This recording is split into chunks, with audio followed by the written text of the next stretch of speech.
Hey, thanks for listening in to the REC Experience. I'm your host, Jazz Takhar, and as my viewers can see, I have the Minister of Education for Ontario, Mr. Stephen Lecce. How are you doing today? I'm doing well, Jazz. Thanks for having me on. We were joking off air really quickly, saying that we had to reschedule this a couple of times. You stuck to your word, your team. Shout out to Martha; she made it all happen. I really appreciate it. There must be something going on out there, obviously. Mm-hmm. Yeah. So first and foremost, how are you holding up? Your family, your friends, everyone safe? Yeah, I know we're okay.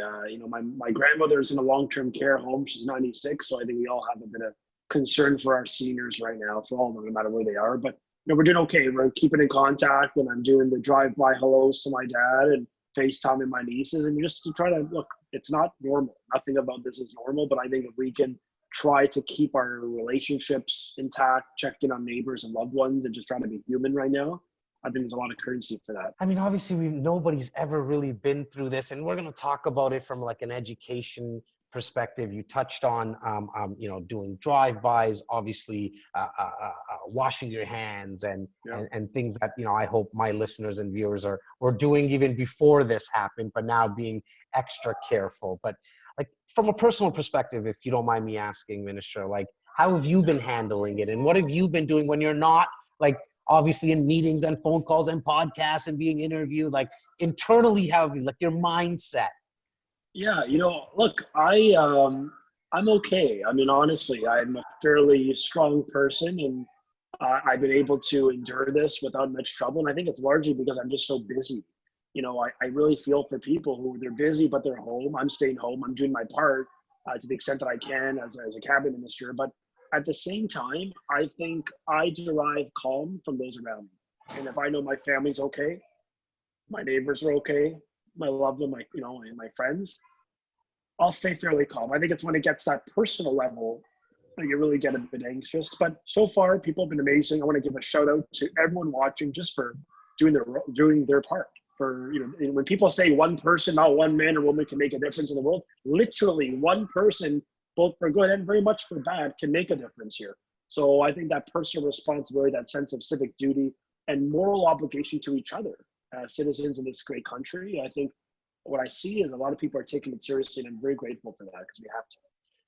Well, thank you for your service as well. If I didn't mention it earlier, I mean, thank you for your service. You got to still get out and do your, I know you're still in meetings and nobody knows who has COVID, who doesn't have it, and you're still putting yourself out there. And so thank you for your civic duty. We really appreciate that.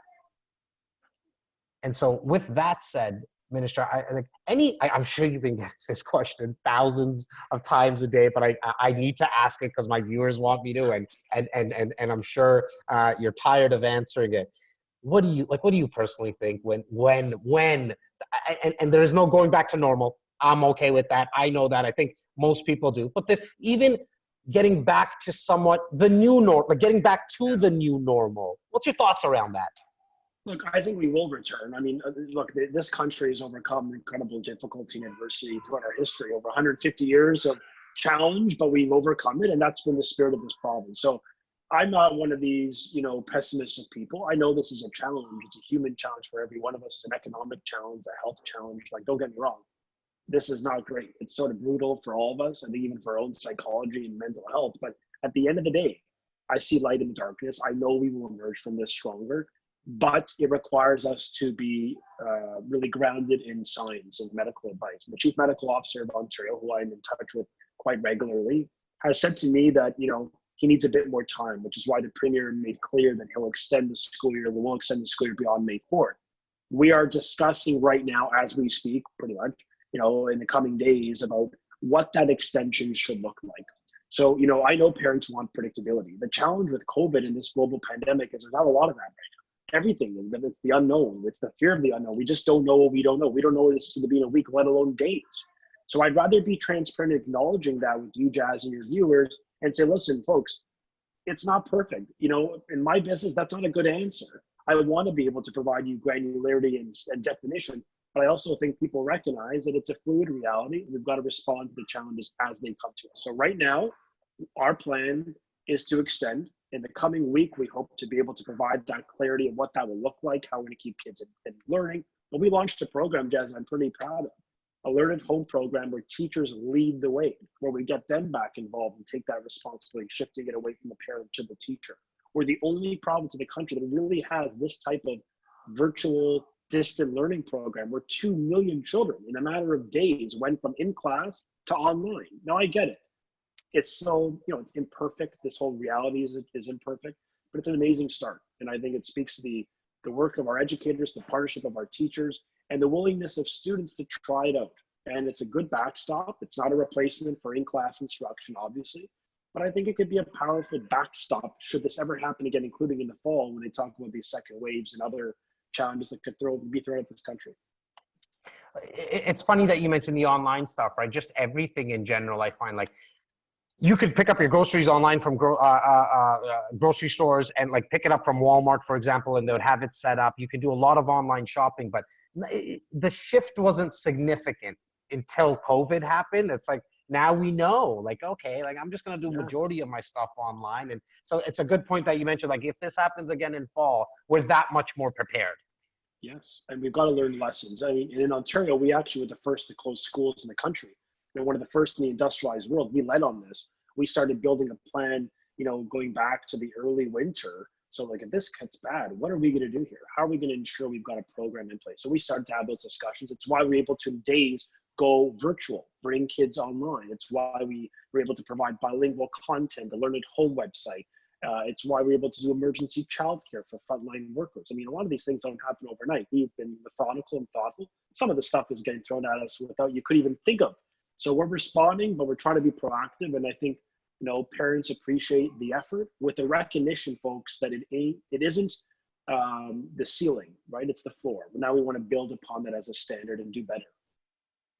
Look, I mean, my viewers and listeners know that the two stuff I generally don't touch on is politics and religion, because people are sensitive around it, and everybody has their own opinions. But I have to say, how swiftly the government acted once we started to lock down, getting money into people's accounts, and obviously, I mean, for some people it's not enough. I mean, you can't make everyone happy, and I know that, and I think most people, when you think with clarity and a clear mind, you get to understand that. But how I do give you guys kudos how quickly you acted, setting up online programs, getting money into people's accounts, like with the emergency benefit program. So tell your colleagues as well, like, we do appreciate that, the fact that you guys did act as fast as you did.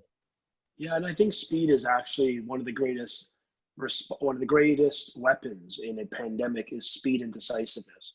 It's an invisible enemy. So we had to make a calculation. I honestly, Jazz, when we announced the school closure, no province in Canada did it. No one had made emergency orders. There was no lockdowns. There was no, sectors of the economy being closed. Nothing. It was business as usual.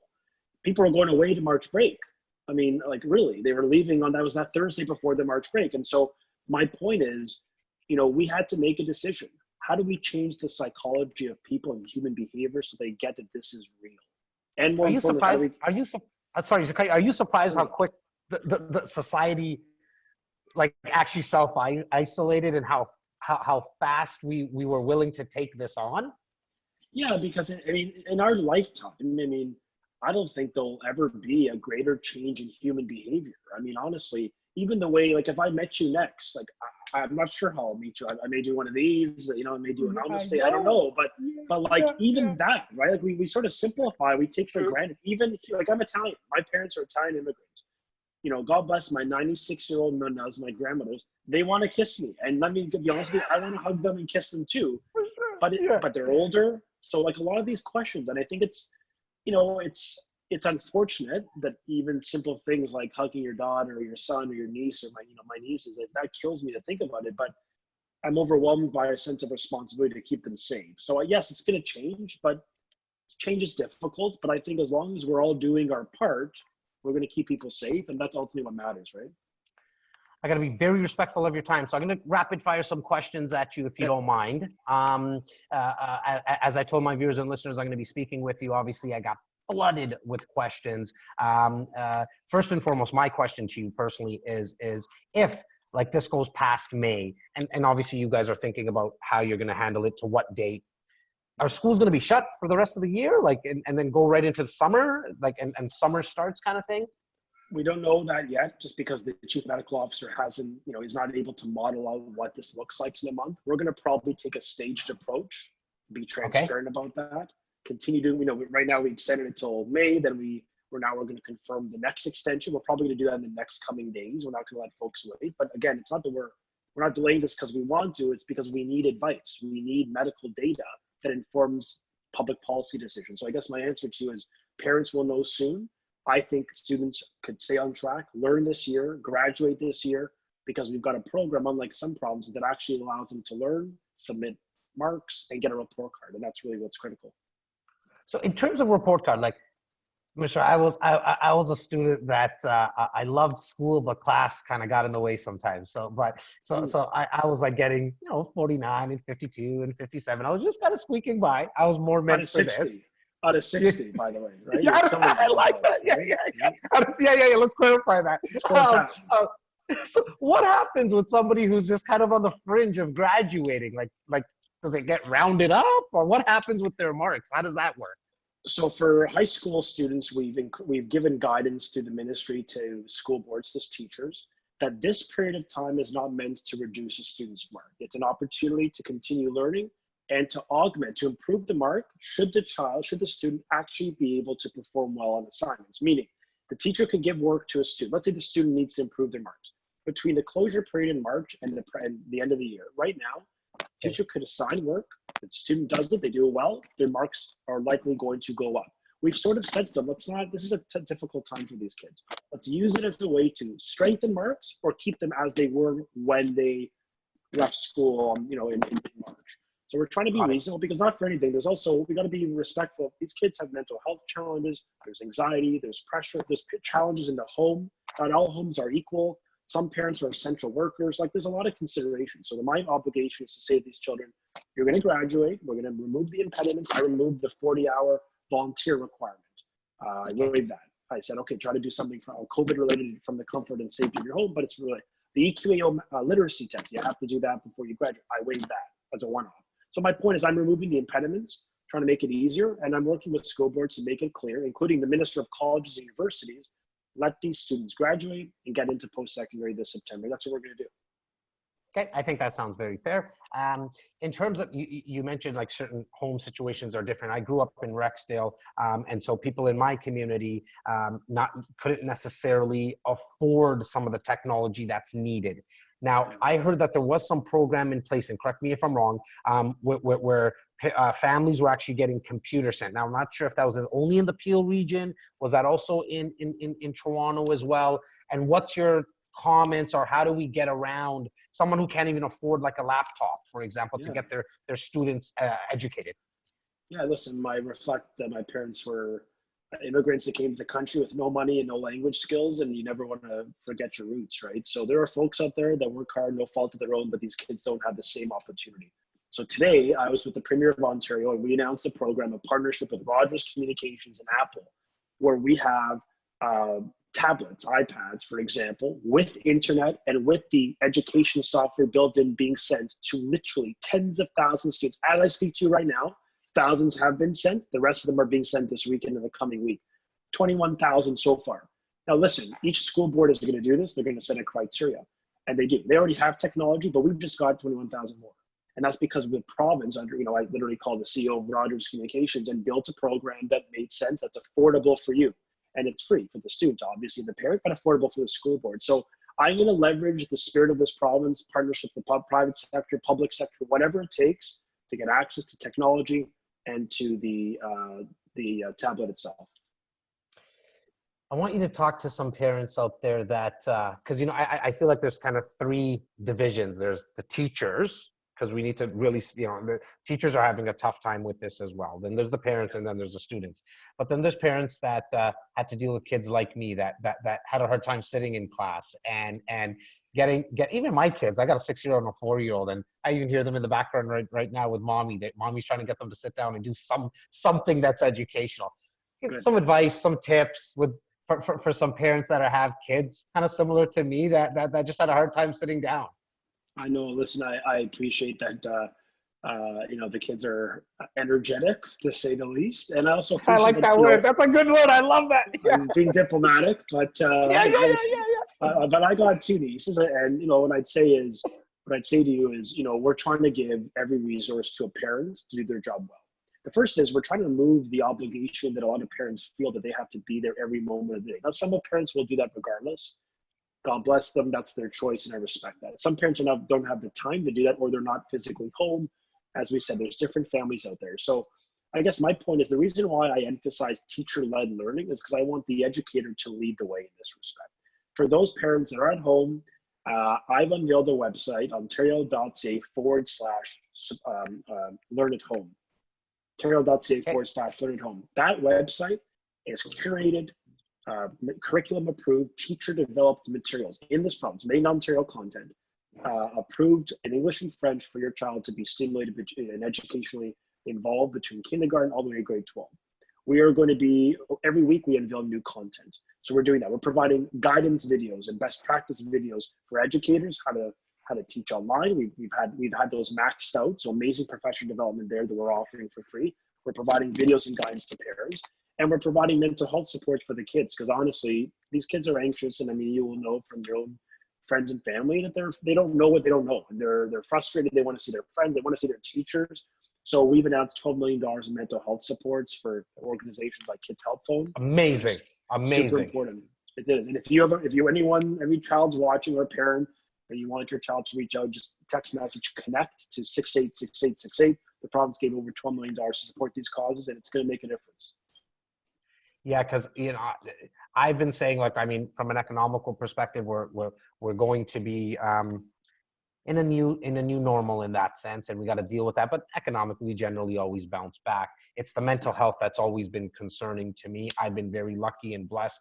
I myself haven't had to deal with it, but I do have friends and family. And when you're self-isolated, there's so much problems that come out of. So again, kudos to you guys for getting this $12 million out, this program. I love it. The text community, with technology now, that's awesome. I got two more quick questions for you, Minister. I have a lot of teachers listening. What would you want to say to your teachers right now? I'd say thank you for stepping up. I know this is not easy on any human being, and I know educators have in their heart they want to do the best for their children. So I just want to say thank you for going above and beyond. This program is really about putting you in the driver's seat to lead the way, and it's unconventional. It doesn't probably feel normal. It doesn't feel right not to be there with your child physically, with your students. But listen, at the end of the day, you're making a difference. You're providing knowledge, you're providing comfort. Even your voice on the phone or in video has a massive ability to just calm the child. My nieces were so happy to see their educator on screen and talk to them. So you can make a big difference in a lot of these kids' lives. And I just want to say, give them a shout out for doing their best through this challenge. They're also humans with aging parents and kids, and they got their own, stuff to deal with. So thank you. Awesome. For in terms of even our older students right now, going back to when I was in high school, some of my favorite courses were not the math, English, science, but more of, believe it or not, even like home ec and shop class. I went to South Etobicoke. I went to Martin Grove Collegiate. We had a mechanic. We had our teacher. We had a mechanic as a teacher, and we had hoists and we were fixing cars. There's things that we could possibly do online from a financial literacy perspective.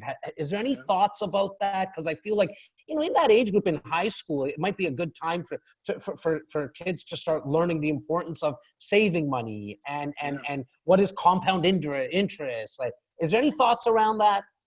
So right now, the program we unveiled puts a major emphasis on STEM education, literacy and numeracy, but really STEM is the emphasis: science, technology, engineering, and math. Those are the competencies we need in the job market today. How many young people do you know who are smart, decent families, raised well, work hard, but can't get a job related to their skills, or can't get a job at all, or can't get a job that is nearly a living wage to buy a home in the communities that we grew up in? Toronto, 905, I'm from Vaughan. So that, I'm a generational public servant. Putting party aside, we need a vehicle to champion those concerns. And young people are graduating without skill sets that they can monetize, that they can use in the labor market. So we need to revolutionize how we build curriculum, which we're doing. I'm updating the math curriculum as we speak. We're unveiling that in a couple months.